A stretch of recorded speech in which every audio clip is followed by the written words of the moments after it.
4월 8일 금요일입니다. 오늘 나누신 말씀은 회심입니다. 회심. 중생 다음에 회심을 말하는데, 회심은 마음을 돌이키는 것을 말하죠. 마음을 돌이킨다. 혹시는 돌이키는 마음, 이렇게 해석할 수 있겠습니다.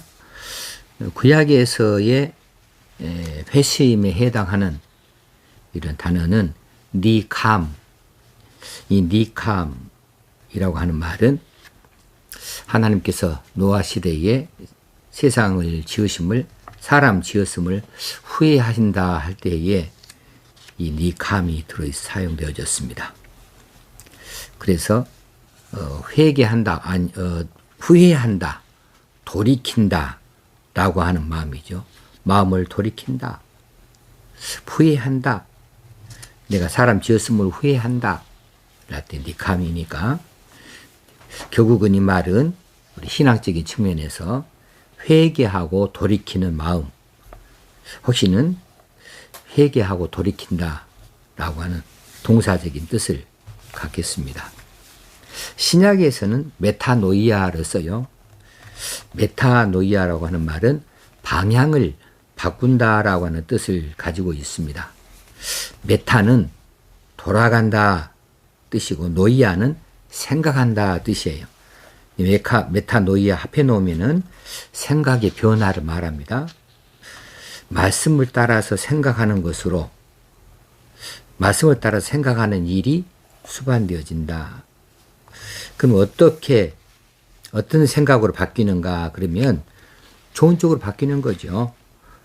잘못된 생각에서 바른 생각으로 바뀌는 것인데, 또 자기 중심의 생각에서 하나님 중심 생각으로 바뀌는 경우 방향을 바꾸는 것이죠. 바꾼다.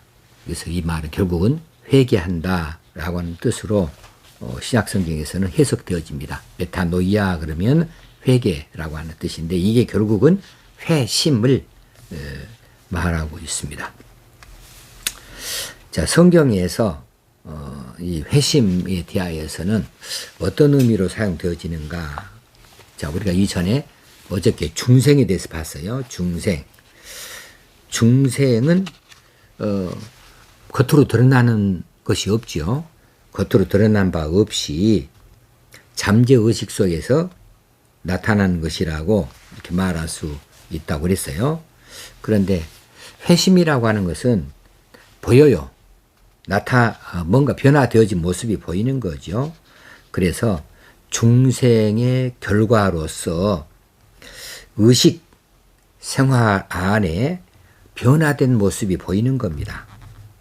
그래서 회심이라고 하는 것이 중생의 결과로서 의식 생활에 나타나게 되어지는 어떤 변화입니다. 그래서 반드시 회심에는 회개와 신앙을 동반해야 돼요. 회심이란 말 자체를 회개라고 사용해도 좋을 만큼 회심은 회개하고 밀접한 단계이니까, 회심했다, 그럼 회개했다, 그러면 마음을 들였겠다, 그럼 어느 쪽이에요? 좋은 신앙 쪽, 하나님 쪽으로 이렇게 신앙, 회개와 신앙을 동반하여서 나타나게 되어지는 것이 중생의 결과죠. 이것을 회심이라고 말할 수 있겠습니다. 자, 사람이 소명을 받아서 내적 소명, 외적 소명 말했어요. 복음을 듣고 자기 마음 안에 예수 그리스도를 영접하고자 하는 그런 소명을 받고, 그 다음에 마음에 믿기로 결단하여 중생되어지는 것이 있는데, 이것은 겉으로 드러나는 것이 아니라고 그랬어요. 그런데 중생을 하게 되어지면은 그 중생한 그 결과가 뭔가 나타나게 되어지는데, 이건 강압적인 것도 아니고 강요되어지는 것도 아니고 자발적으로 뭔가 바뀌게 되어지는데, 어느 쪽으로 바뀌냐면은 신앙 쪽으로 바뀐다 그 말이에요. 하나님을 바라보는 쪽으로 바뀐다. 하나님께로 돌아가는 쪽으로 바뀌게 되어진다. 그래서 자기 의식생활 속에서 잘못된 일에 대해서 이제 회개가 일어나게 되어지고, 또 이제 더 적극적인 측면에서 하나님의 말씀에 따라서 헌신적인 삶으로 결과가 나타나게 되어집니다. 그래서 이 중생한 사람이 죄를 지으면은 반드시 회개하게 되어지고 또 새로운 작정, 새로운 삶으로 바뀌어져서 나아가게 되어져야 되는데 이것이 바로 회심이라고 하는 거죠. 이 회심은 그런 의미에서 반복적이에요. 중생은 한 번일 수 있습니다. 그런데 회심은 반복적이에요. 이렇게도 돌이키고 저렇게도 돌이키고 자꾸만 새로운 쪽으로 더 성화되어지는 더 나은 쪽으로 바뀌어져 가게 되어지는 겁니다. 그래서 우리가 신앙생활 할 때에 이 회심이라는 부분을 많이 강조하지 아니할 수가 없어요. 회개라는 것이죠. 그런데 현대 교회에서 신앙생활 가운데 가장 약한 부분이 뭐냐 그러면 제 개인적인 생각으로는 회개예요. 회개가 없어요. 회개가 없고 감정만 있다니까요. 어제도 말씀드렸지만 감정만 있어요. 그래서 뭔가 잘못됐다. 애통해야 합니다. 잘못됐다. 그런데 완전히 돌이킨다. 회심. 그것을 버리고 새로운 것들을 받아들이고 하나님께로 향하고 바뀌어지는 의식구조를 갖고 새로운 삶에 도전을 하고 그것을 행실로 나타난다. 의식생활 속에 나타난다. 라고 하는 것이 별로 안 보인다는 거예요. 그래서 회개 없이 예수를 믿는 이런 그 이상한 신앙생활이 돼버릴 수가 있거든요. 그래서 자주 말씀드립니다마는 우리가 기도할 때 하나님께서 가장 기뻐 받으신 기도는 뭘까? 내가 헌금을 집 팔아서 헌금한다. 이것이 기뻐하실까? 내가 신학교 가서 주의 종이 된다고 하는 것이 기뻐하신 일일까? 아니요. 제일 먼저 중요한 것은 하나님께서 보실 때는 회개입니다. 자기를 비우고 자기를 바꾸어서 하나님, 이 주님 닮아가는 것, 하나님이 원하시는 방향으로 돌이키는 것, 그래서 하나님을 바라보고 하나님 뜻을 받고 그대로 순종하여 나아갈 수 있도록 회개하는 겁니다. 고치는 거죠. 쉽게 말하면. 그래서 이 회개가 하나님 가장 기뻐하시는 일이다. 이렇게 말할 수 있겠어요. 그래서 우리 신앙생활 가운데서 이 회심, 이 회개, 이것을 중요하게 다루지 아니할 수가 없습니다. 자, 이 세례문답을 이제 하게 되어지는 때에 이제 세례를 주기 전에 뭘 제일 먼저 많이 살펴봐야 됩니까? 성경은 몇 권입니까? 창세기부터 계시록까지 한번 나열해 보세요. 성경 목록을 한번 말씀해 보세요. 12제자 이름을 한번 말해 보세요. 바울은 어느 나라 사람입니까? 바울이 어디서 죽었습니까? 등등의 이런 성경 지식을 테스트하는 것이 세례문답이라고 한다면 이건 하나만한 일이에요.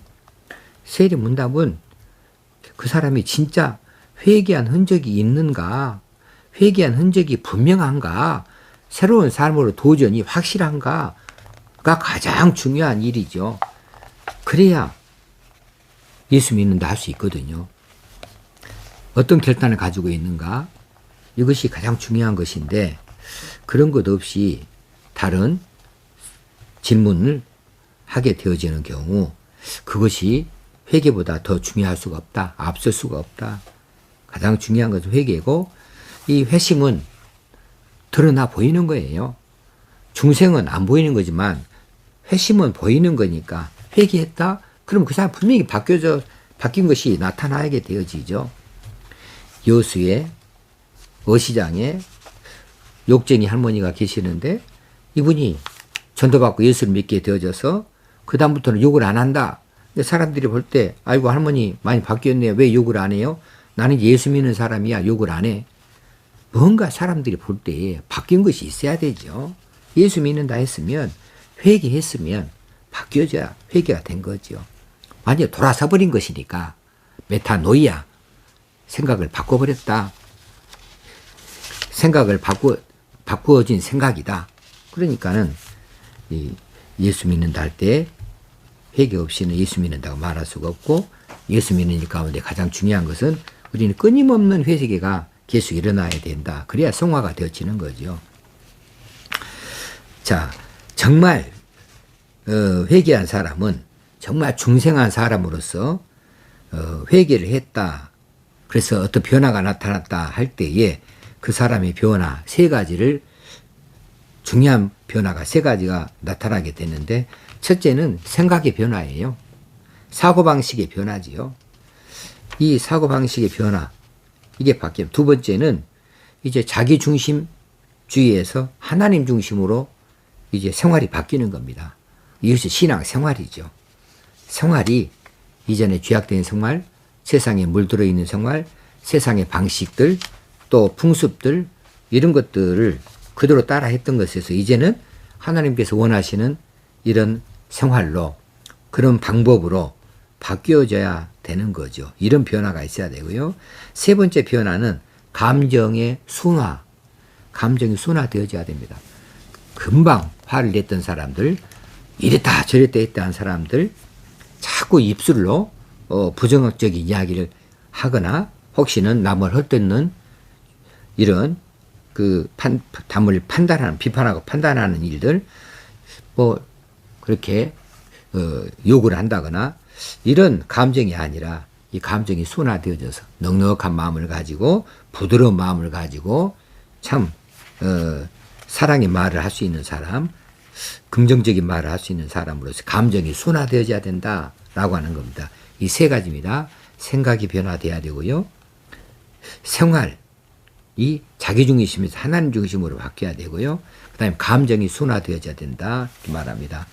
자, 이것을 조금 더 쉽게 제 말식으로 바꿔서 말한다면 우리는 정말 중생했다, 회개했다, 하나님 기뻐하신 대로 우리가 나아가기를 바란다 하면은 우리 얼굴이 바뀌어야 됩니다. 얼굴의 표정이 바뀌어야 돼요. 얼굴 표정이 바뀌어야 되고 말이 바뀌어야 돼요. 말은 감정의 순화 가운데 하나가 되겠죠. 말이 바뀌어야 돼요. 말투가 바뀌어야 됩니다. 그리고 목표가 바뀌어야 돼요. 꿈이 바뀌어야 돼요. 이전에는 내 욕심으로 꿈꿨던 것들이 이제는 하나님께서 무엇을 원하신가에 따라서 달라지는 이런 방식으로 바뀌어야 되죠. 표정이 바뀌어야 된다. 말투가 바뀌어야 된다. 그리고 이제 비전이 바뀌어야 된다. 생각이 바뀌고 얼굴의 모습이 바뀌어서 묻는 얼굴이 되어지고 말이 바뀌어져서 긍정적인 말도 하고 또 말투가 바뀌어져서 누구든지 부드러운 그 마음을 읽을 수 있도록 바뀌어져야 한다는 사실입니다. 그래서 회개가 중요한 거죠. 자, 회개의 요소는 죄를 끊어버리는 것을 말하는데 지정의가 있습니다. 세 개 요소 가운데 지적인 요소, 생각이 이제 바뀌어서 내가 죄인인 것을 알고 그 죄악된 생각을 알아야 됩니다. 두 번째는 감정적인 요소로서 죄에 대해서 슬퍼해야 되고 내가 죄진 것에 대해서 애통해야 됩니다. 왜냐하면 하나님께서 성령님께서 근심하고 탄심하시고 하나님께 슬퍼하시니까. 또 마지막 세 번째는 의지적인 요소로서 죄를 끊어버리기로 다시는 그런 일을 하지 않기로 작정하는 것이죠. 결심하고 결단하는 거죠. 이런 것들이 회개의 요소가 되겠습니다. 지정의가 다 포함되어지는 것으로 말씀드릴 수가 있겠습니다. 자, 회개. 아무리 말씀을 드려도 지나치지 않습니다. 회개하는 일. 오늘도 회개하면서 돌아서는 모습으로 하나님을 기쁘시게 하는 우리 하루를 살아가실 수 있기를 바랍니다. 감사합니다.